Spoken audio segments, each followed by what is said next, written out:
Hello everyone, আসসালামু আলাইকুম। দেখতেই পাচ্ছেন আমার স্ক্রিনে কয়েকটি পিকচার, জাস্ট এগুলো হচ্ছে এক ক্লিকের মাধ্যমে এডিট করব। জাস্ট ফর্মটার মাধ্যমে এই ফটোগুলো এডিট করব। তো কিভাবে কি করব সম্পূর্ণ বিস্তারিত দেখবেন আজকের এই ভিডিওটার মাধ্যমে। আপনি যারা আমাদের এই চ্যানেল নতুন আছেন তারা চ্যানেলটা সাবস্ক্রাইব করে রাখতে পারেন পরবর্তী নতুন ভিডিও পাওয়ার জন্য। আর যারা অলরেডি সাবস্ক্রাইব করেন তাদেরকে অসংখ্য ধন্যবাদ। I love you so much.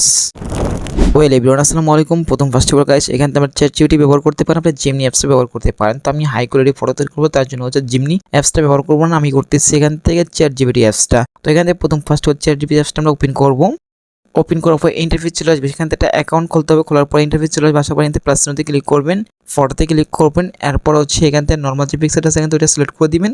এখন গাইস এখানে কিছু টেক্সট লেখা লাগবে, এই টেক্সটগুলো স্ক্রিনে পেয়ে যাবেন। তাহলে এখান থেকে আপনি স্ক্রিনশট দিয়ে আপনি কপি করে নেবেন। কেউ স্ক্রিনশট দিয়ে কপি করবেন, আমাদের পাশের এই ভিডিওটা দেখলে আপনি স্ক্রিনশট দিয়ে কপি করতে পারবেন খুব ইজিলি ভাবে। টেক্সটগুলো কপি করা হলে এখান থেকে আমরা বসিয়ে দিব। বসানোর পর এখানে সেন্ড আইকনে ক্লিক করে দিবেন। সেন্ড আইকনে ক্লিক করার পর দেখতে পাচ্ছেন গাইস আমাদের লোডিং নিতেছে, আমরা কিছুক্ষণ ওয়েট করতেছি এখান থেকে। এই ফাঁকে আপনার যারা এখনো সেটা সাবস্ক্রাইব করেন ফটাফট সাবস্ক্রাইব করে ফেলেন, নতুন ভিডিও সবার আগে আপনার কাছে চলে যাবে। তো গাইস আপনি দেখতেই পাচ্ছেন কিছুক্ষণ পর আমাদের পিকটা অলরেডি দিয়ে দিয়েছে। জাস্ট পিকটার উপরে ক্লিক করব, দেখতে পাচ্ছেন কতটা সুন্দর পিকটা দেখতেই পাচ্ছেন গাইস, কতটা ইউনিক, কতটা এইচডি করে সুন্দর দেখতেই পাচ্ছেন, কতটা হাই কোয়ালিটি।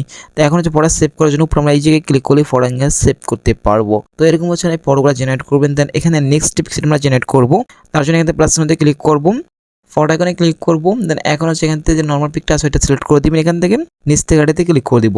এখন গাইস এখান থেকে সেম ওই ফর্মটা আপনি লিখে দিবেন এখানে স্ক্রিনশট দিয়ে। আমি কিন্তু স্ক্রিনে ফর্মটা দিয়ে দিচ্ছি, এখান থেকে স্ক্রিনশট দিয়ে আর কি ফর্মটা এখানে লিখে দিবেন। লেখার পরে এখন এখান থেকে সেন্ড আইকনে ক্লিক করে দিবেন। এখন অনেকেই বলেন যে ভাই আমি ফন্টটা কপি করতে পারি না, তো ভাই আপনি আগে আমাদের এই ভিডিওটা দেখেন, তারপর আপনি ফন্টটা কপি করেন। ওকে, তো গাইস কিছুক্ষণ পরে দেখতে পাচ্ছেন আমাদের কিন্তু পিকটা অলরেডি দিয়ে দিয়েছে। জাস্ট পিকটার উপরে ক্লিক করব, দেখতে পাচ্ছেন পিকটা কতটা হাই করে কতটা সুন্দর সেটা আমরা দেখতেই পাচ্ছেন। এখন পিকটা সেভ করার জন্য উপর আমরা এই যে ক্লিক করলে পিকটা সেভ করতে পারবো। তো এরকম আপনি ফটোগুলো জেনারেট করতে পারবেন খুব ইজিলি ভাবে। আর গাইস ফর্মটার লিংক আমি ভিডিওর কমেন্টে লাস্টে দিয়ে দেবো, সেখান থেকে আপনি দেখে ফর্মটাকে স্ক্রিনশট দিয়ে বা কপি করে নেবেন। ওকে, তো এটা ছিল ছোট ইন্টারেস্টিং ভিডিও। ভিডিও কেমন কমেন্টে জানাবেন। দেখাবেন নেক্সট কোনো ভিডিওতেই। আল্লাহ হাফেজ গাইস। এটা প্রথম ফর্মট, তারপর সেকেন্ড ফর্মট, তারপর 3 নম্বর ফর্মটা, তারপর গাইস এটা 4 নম্বর ফর্মট, তারপর গাইস এটা 5 নাম্বার ফন্ট। এগুলো স্ক্রিনশট নিয়ে নেবেন। তো গাইস স্ক্রিনশট দেওয়ার পরে এই ভিডিওটা দেখে স্ক্রিনশট কিভাবে কপি করবেন আপনি এই ভিডিওটা দেখলে কিন্তু বুঝতে পারবেন। দেখা হচ্ছে নেক্সট ভিডিওতে। আল্লাহ হাফেজ।